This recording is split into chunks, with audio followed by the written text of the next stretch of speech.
안녕하세요. 사유입니다. 오늘은 다산 정약용 선생님의 삶을 따라가 보겠습니다.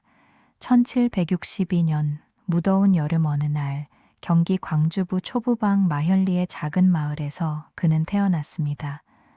아버지 정재원과 어머니 해남 윤씨 사이에 태어난 넷째 아들이었습니다. 집안은 형제 자매가 많은 편이었고 이미 여러 아이들이 함께 자라고 있던 집안이었죠.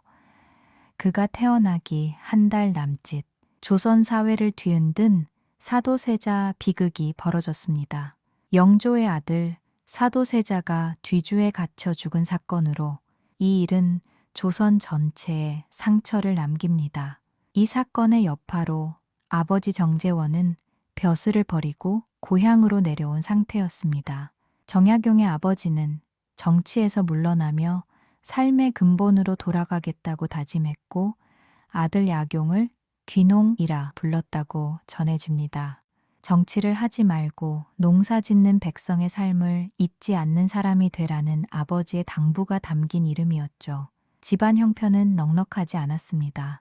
아버지가 평생 모아온 서책들이 방 안가득 쌓여 있었고 아직 말을 제대로 하지도 못하는 아이가 책장 사이를 기어다니며 손으로 책을 만지는 모습을 가족들은 신기하게 바라봤다고 전해집니다. 6살 어느 날 아버지와 마을길을 걷다가 길가에 굴러다니는 돌 하나를 유심히 바라봤다고 합니다. 둥근 돌, 모난 돌, 크고 작은 돌들이 섞여 있는 모습을 보며 그는 문득 아버지 손을 잡아 끌었습니다. 아버지, 왜 어떤 돌은 이렇게 둥글고 어떤 돌은 이렇게 뾰족할까요? 아버지는 잠시 걸음을 멈췄습니다. 아이의 질문이 자연의 이치를 묻는 것처럼 들렸기 때문이죠. 그날 이후 아버지는 그를 더 가까이 두고 작은 일 하나하나를 설명해 주기 시작했습니다. 물은 왜 흐르는지, 바람은 왜 부는지, 사람은 왜 함께 살아야 하는지, 정약용의 배움은 이때부터 현실을 깨달았는지도 모릅니다. 9살이 되던 해 어머니가 세상을 떠났습니다. 아이에게는 너무 이른 이별이었죠. 슬픔은 깊었고 그는 그 감정을 말 대신 글로 풀어내기 시작했다고 합니다. 강가에 앉아 바람 소리와 물결을 바라보며 짧은 시를 지었다는 이야기도 전해집니다. 이 시들이 정확히 남아있지는 않지만 어린 나이에 이미 감정을 언어로 붙잡으려 했다는 점은 그의 성향을 보여줍니다. 16살 무렵 그는 조선의 수도 한양으로 올라옵니다. 아버지와 환경 덕분이었죠. 그곳에서 성호 이익의 책을 처음 접합니다. 성호 이익은 조선 후기 실학을 대표하는 학자로 현실 문제를 중시한 사상가였습니다. 이 책들을 읽으며 그는 꽤 큰 충격을 받습니다. 공부란 과거 시험을 통과하기 위한 것이 아니라 나라와 백성의 삶을 실제로 바꾸기 위한 것일 수도 있겠다는 것을 처음으로 깊이 깨달았기 때문입니다. 22살이던 1783년 그는 소과에 합격해 성균관에 들어갑니다. 소과는 생원진사를 뽑는 시험으로 대과인 문과에 가기 위한 관문이었습니다. 성균관에서의 생활은 그의 사상을 더욱 뿌리 깊게 만들었습니다. 밤낮 없이 경전을 읽고 동료들과 토론하다 보면 어느새 새벽이 되었고 그의 관심은 늘 이 글이 현실에서 무슨 의미를 가지는가 였습니다. 1789년 그는 식년문과에 급제합니다. 식년문과는 정기적으로 시행된 조선의 최고 과거 시험이었습니다. 젊은 선비의 답안은 정조의 눈길을 끌었습니다. 문장은 차분했고 논리는 분명했으며 현실을 외면하지 않았습니다. 이때부터 정약용의 이름은 조용히 궁궐 안에서 회자되기 시작합니다. 관직 생활은 희릉으로 시작됐습니다. 희릉은 왕릉 관리 기관으로 직장은 실무를 맡는 하급 관직이었습니다. 이후 예문 광검열, 사간 원정원, 사헌부 지평으로 차례차례 옮겨갑니다. 이 관직들은 왕에게 글과 정책을 올리고 관리들의 잘못을 지적하는 자리였습니다. 즉, 말과 글로 나라를 움직이는 위치였죠. 정조는 그를 단순한 실무 관리로 보지 않았습니다. 새로운 나라를 함께 구상할 젊은 동지로 여겼습니다. 그래서 중요한 현장마다 그를 불러 세웠습니다. 1792년 수원 화성 축조 현장이 그를 기다리고 있었습니다. 화성은 정조가 직접 기획한 새로운 도시이자 군사 요새였습니다. 왕은 그에게 한강에 배다리를 놓는 문제와 성벽에 쓰일 거대한 돌을 옮기는 방법을 함께 고민하게 합니다. 정약용은 중국에서 전해진 기계 관련 서적들을 살폈습니다. 당시 조선에는 기기도설 같은 서양 기계 원리를 소개한 책들이 중국을 통해 전해지고 있었습니다. 그는 도르래의 원리를 연구했습니다. 도르래는 힘의 방향을 바꾸고 적은 힘으로 큰 무게를 들어 올리게 해주는 장치입니다. 이 원리를 조선의 재료와 현장에 맞게 다시 재설계했습니다. 직접 나무로 모형을 만들고 수십 번 실험을 반복했습니다. 밧줄의 각도, 마찰, 힘이 걸리는 지점을 하나하나 고쳤습니다. 마침내 완성된 거중기, 즉 큰 돌을 들어 올리는 기계가 현장에 설치됐습니다. 인부들이 밧줄을 잡고 조심스럽게 당기자 수십 명이 달라붙어야 하던 돌덩이가 천천히 떠올랐습니다. 현장은 술렁였습니다. 사람들은 서로를 바라보며 웃었고 노동의 고단함이 눈에 띄게 줄어들었습니다. 정약용은 그 광경을 말없이 바라봤습니다. 기술이 사람의 삶을 어떻게 바꿀 수 있는지를 몸으로 확인한 순간이었죠. 그는 책상 위에만 있지 않았습니다. 현장에서 노동자들의 손을 직접 잡고 이렇게 당기면 어깨가 덜 상할 것이요 같은 말을 건넸습니다. 그의 학문은 현장에서 적용되고 움직이고 있었습니다. 이 시기 그는 경기 일대의 행정을 점검하는 임무를 맡았죠.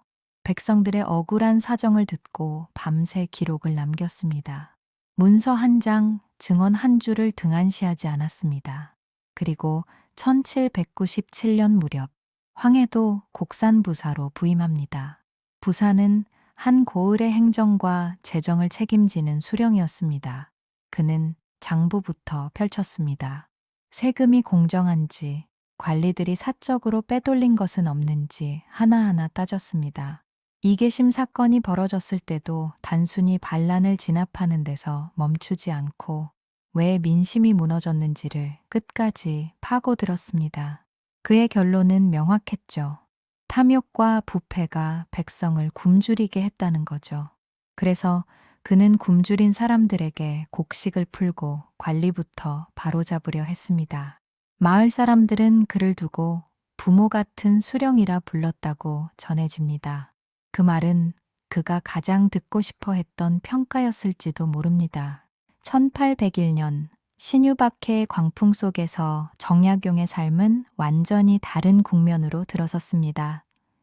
신유박해는 천주교를 국가 질서를 위협하는 사상으로 규정해 대대적으로 탄압한 사건이었습니다.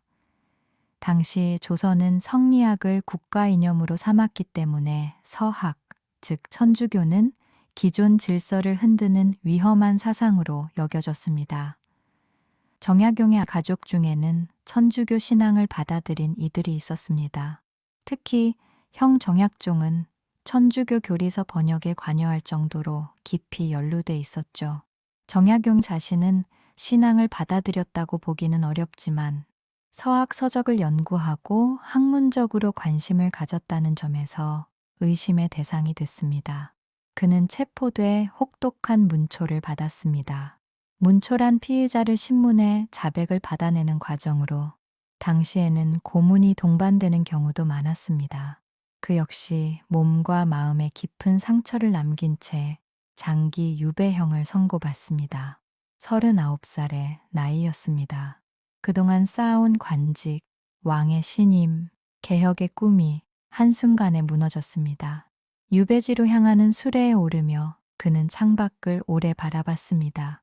억울함이 없었다면 거짓말이었을 겁니다. 그러나 그 마음 속에는 분노보다 이상하리만큼 차분한 생각이 자리를 잡고 있었습니다. 이제는 나 자신을 돌아볼 때다. 그는 유배가 되었고 여러 곡절 거쳐 그해 늦가을 강진으로 이배됩니다. 이배란 유배지를 다른 곳으로 옮기는 말입니다. 강진은 조선에서도 남쪽 끝에 가까운 곳으로 중앙 정치와는 물리적으로도 심리적으로도 멀리 떨어진 지역이었습니다. 그가 처음 머문 곳은 사이제라는 작은 초가집이었습니다. 사이제는 네 가지를 반성한다는 뜻을 담은 이름으로 그가 스스로 붙인 거처의 이름이기도 합니다. 지붕 틈으로 바람이 새고비가 오면 방 안으로 물이 떨어졌습니다. 초라한 공간이었지만 그곳에서 그는 처음으로 모든 벼슬과 역할을 내려놓았습니다. 처음 몇 달 동안 몸은 제대로 움직이지 않았습니다. 옥중에서 받은 고문의 여파로 다리는 저렸고 등과 관절은 늘 욱신거렸습니다. 그럼에도 그는 날이 밝기 전 몸을 일으켰습니다. 마당 옆 작은 텃밭에서 직접 흙을 파고 씨를 뿌렸습니다. 처음엔 손에 물집이 잡히고 허리가 휘청거렸지만 그는 멈추지 않았습니다. 농사도 학문이다. 이 말은 그가 유배지에서 스스로에게 자주 되뇌던 문장이었습니다. 그는 책으로만 알던 백성의 고단함을 이제는 몸으로 배워야 한다고 생각했기 때문입니다. 아마도 아버지의 영향 때문인지도 모르겠습니다. 낮에는 농사를 짓고 해가 지면 작은 책상 앞에 앉았습니다. 가져온 책은 많지 않았지만 주례, 예기, 맹자 같은 유교 경전을 처음부터 다시 읽기 시작했습니다. 관직에 있을 때는 이 글들을 어떻게 정책에 적용할지 고민했다면 유배지에서는 이 글들이 과연 사람의 삶을 얼마나 구할 수 있는지 다시 묻게 됐습니다. 1802년부터 그는 본격적으로 글을 쓰기 시작합니다. 가장 먼저 손이 간 책이 목민심서였습니다. 목민심서는 지방 수령이 백성을 다스릴 때 지켜야 할 원칙과 실천을 정리한 책입니다. 그는 곡산부사 시절의 경험과 유배지에서 새로 깨달은 생각을 하나하나 정리해 나갔습니다. 수령은 법을 집행하는 사람이기 이전에 백성의 부모여야 한다는 생각이 책의 중심에 놓였습니다. 밤이 되면 촛불 하나를 켜놓고 글을 썼습니다. 손가락이 굳어 붓을 제대로 잡기 힘들 때도 있었고 겨울에는 먹물이 얼어 글씨가 나오지 않기도 했습니다. 그럴 때면 불 가까이에 먹을 때워 다시 펜을 움직였습니다. 목민심서의 문장들은 이렇게 탄생했습니다. 그는 수령의 역할을 단순히 명령하는 자리가 아니라 책임지는 자리로 정의했습니다. 수령은 백성의 부모가 되었으니 아전과 백성을 자기 자식처럼 한결같이 보아야 한다. 곡산부사 시절 세금을 줄이려다 상급 관아의 압력을 받았던 기억, 끝까지 밀어붙이지 못했던 자신에 대한 반성이 그 문장 안에 들어 있었습니다. 그는 이어 애민의 뿌리를 이렇게 정리했습니다. 검소한 연후에나 능히 청렴할 수 있고 청렴한 연후에나 능히 백성을 사랑할 수 있다. 검소하다는 것은 사치를 버리라는 말이 아니라 공적인 돈을 자기 돈처럼 아끼는 태도를 뜻했습니다. 그 태도가 무너지면 청렴도 애민도 모두 무너진다고 보았습니다. 목민심서와 나란히 그는 더 큰 책을 구상합니다. 경세유표였습니다. 경세유표는 조선 전체의 제도를 근본부터 다시 설계하려는 정치행정개혁서입니다. 이 책에서 그는 토지제도, 군사제도, 교육제도, 관료제도를 하나씩 다시 살폈습니다. 특히 토지 문제에 대해 사람이 먹고 살 만큼의 토지는 반드시 보장돼야 한다는 원칙을 세웠습니다. 또한 양반에게만 유리한 군역 제도를 비판하며 모두가 공평하게 부담을 나누는 구조를 고민했습니다. 제도는 누군가를 억누르기 위해 존재하는 게 아니라 모든 국민을 살리기 위해 존재해야 한다고 그는 믿었습니다. 이 시기에 흠음신서도 집필됩니다. 흠음신서는 형벌과 재판의 원칙을 다룬 책입니다. 흠음이란 말은 삼가고 또 삼간다는 뜻으로 사람의 생명을 다룰 때 극도로 조심해야 한다는 의미를 담고 있습니다. 그는 단언했습니다. 고문은 진실을 밝히지 못하며 증거 없는 처벌은 또 다른 죄를 낳는다고. 이 생각에는 옥중에서 직접 겪은 고통과 두려움이 고스란히 녹아 있었습니다. 유배 생활은 무려 18년 동안 이어졌습니다. 외로웠고 몸은 점점 쇠약해졌지만 그 시간은 그를 무너뜨리기보다 오히려 더 단단하게 만들었습니다. 강진의 산과 들, 텃밭에서 자라는 작물 하나까지도 그에게는 새로운 교과서였습니다. 학문은 더 이상 높은 자리에 있지 않았고 가장 낮은 곳에서 조용히 자라고 있었습니다. 유배 18년이라는 시간 속에서 정약용의 일상은 점점 단순해졌고 그만큼 단단해졌습니다. 새벽이 오면 먼저 몸을 일으켜 텃밭으로 나갔습니다. 작물이 밤사이 어떻게 변했는지 살피고 잡초를 뽑으며 하루를 시작했습니다. 이 일상은 누가 시킨 것도 억지로 만든 것도 아니었습니다. 그는 농사를 통해 백성의 삶을 책이 아닌 몸으로 이해하고자 했습니다. 땀 흘려야 한 끼가 생기고 날씨 한번 잘못 들면 한 해 농사가 망가지는 현실을 매일같이 겪었습니다. 이 경험은 그의 학문을 더 이상 추상으로 두지 않았습니다. 마을 사람들과의 관계도 조금씩 달라졌습니다. 처음에는 멀리서 지켜보던 사람들이 시간이 지나자 그를 유배 온 대감이 아니라 다산 선생으로 부르기 시작했습니다. 아이의 열이 오르면 약초를 캐다 주고 이웃의 다툼이 생기면 조용히 중재에 나섰습니다. 그는 가르치려 들지 않았습니다. 그저 묻는 말에 답했고 부탁받은 일에 최선을 다했을 뿐입니다. 그러자 사람들은 자연스럽게 그를 찾았습니다. 저술은 주로 밤에 이어졌습니다. 촛불 하나 켜놓고 작은 책상 앞에 앉아 낮에 떠올린 생각을 차분히 정리했습니다. 이렇게 쌓인 글들이 훗날 여유당 전서라 불리는 방대한 문집의 기초가 됩니다. 여유당은 그의 호로, 여유롭게 사유하는 집이라는 뜻을 담고 있습니다. 경세유표는 이 시기에 가장 공을 들인 책이었습니다. 그는 조선을 부분적으로 고치는 게 아니라 처음부터 다시 설계해야 한다고 봤습니다.